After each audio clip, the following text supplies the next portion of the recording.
sorry, the engraving on here is also laser cut because it's quite a square profile. It's not a V like you would get if they use a chisel. The barrels on here are 28 inches long. They're Beretta's multi-choke. I think they call them their Optima choke. You can see I've got quarter in the top barrel and half in the bottom barrel. That will really do you for pretty much every situation in the UK, I think.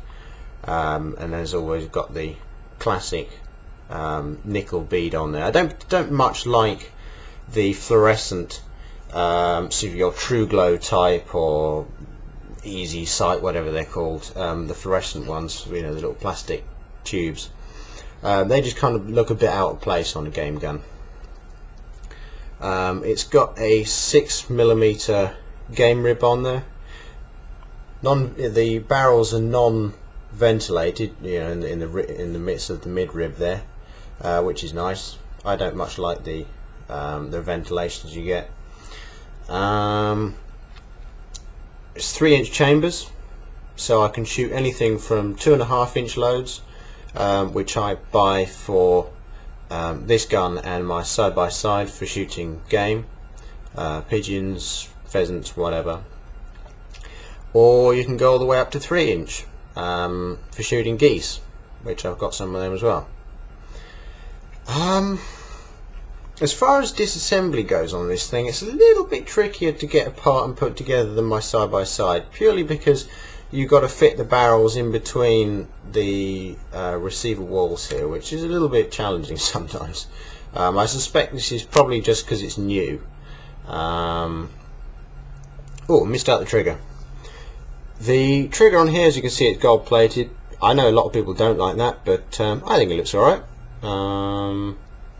The pulls on here are pretty good. They're not rifle pulls, obviously, because it's a shotgun. But they're pretty consistent. There's not an awful lot of creep, and I think when you're actually shooting a bird or clay or whatever, you don't really tend to notice that. But it's a pretty good trigger, all in all. Could talk about the ejectors actually. The ejectors, they're pretty good. You know, they kick out the shells well. Not like my poor old side-by-side that just pushes them out and they land on the floor. These actually kick them out quite a long way, which is handy, especially if they bounce off your arm, or you know, they might fall back down onto the gun, or and generally make reloading a bit tricky, especially if you're in a rush and there's, you know, more birds on the way. I would say disassembly for all you people who don't know much about shotguns. That's the latch there. I don't know what type this is, but you pull that catch down, fore end comes off. Show that side. So you can see there, that's an extension of the ejector rod, I think it's called. I don't know. Push the top lever across, break the gun, and they just slide apart like that.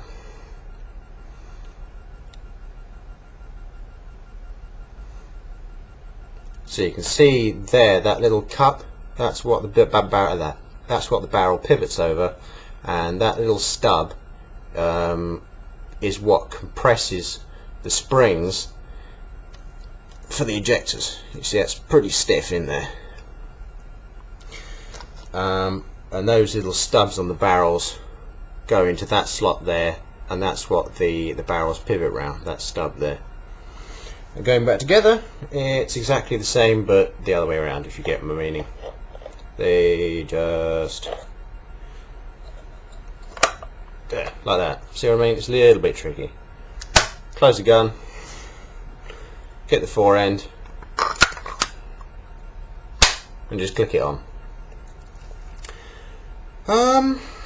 I think that's pretty much it about this. Oh, the gun comes with, 5 multi-chokes. Like I said, I've got 1/4 and 1/2 in my top and bottom barrels, it comes with cylinder, quarter, half, three-quarter and full, which for you guys across the pond is cylinder, modified, improved, modified, and something else I forget. I don't know how it works. Obviously comes with a choke key. I would have thought they might have given you a metal one, but this is plastic.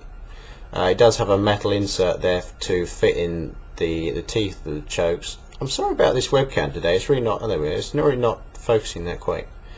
I would have thought they might have included the metal one. Apparently not. Comes in a plastic case. You see the back here. Obviously has to be broken down to fit in there. Comes with this plastic recoil pad, which I swapped round for the rubber one that I've got on there at the moment.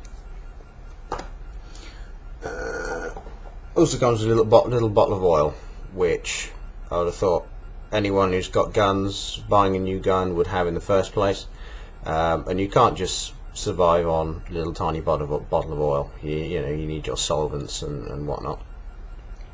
But that's that. All in all, I'm pretty happy with this gun. Shoots well, fits me. It fits pretty much everyone. It's a better fit for me than the Brownings. The Brownings are a little bit high. I need a bit more drop on the stock.